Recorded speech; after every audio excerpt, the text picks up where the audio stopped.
Mababa pa rin ang bilang ng organ donor sa Pilipinas. Kaya ang ilang ospital may mga bagong hakbang para isulong ang organ donation. Narito ang Agenda Weekend Report ni Pierre Pastor.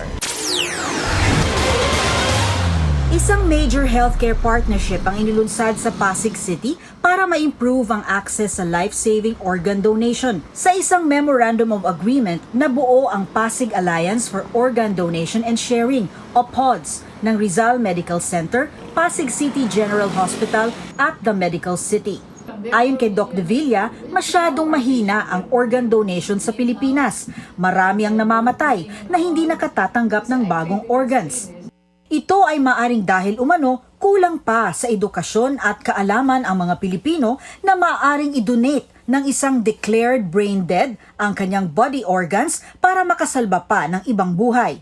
These are patients who suffer severe irreversible brain injury but okay pa yung rest of the body. They can donate. Kaya lang wala pa tayong sistemang maayos na kakapture natin lahat ito. So that our organ donation rates are among the lowest in the world. Would you believe? We're always last.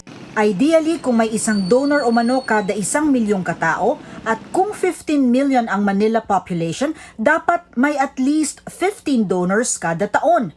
Kaya goal ng PODS ay maiangat ang kaalaman tungkol sa organ donation na sisimulan sa mga syudad. Nagkataong mahusay ang programa ng Rizal Medical Center sa Hepatopancreatico-Biliary o HPB program simula pa 2016.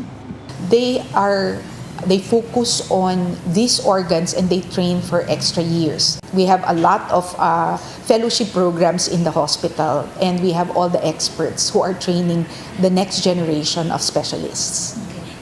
Ang Pasig City General Hospital naman, 2 beses nang pinarangalan bilang #1 referral hospital in organ donation sa buong bansa. Nag-special training pa sa Spain ang ilan nilang espesyalista para sa naturang programa. Establish yung program, so may protocols na sinusunod. So under the law, everything is under the law. Hindi pwedeng parang lang, meron kang nakita na pasyente, pwede na ito.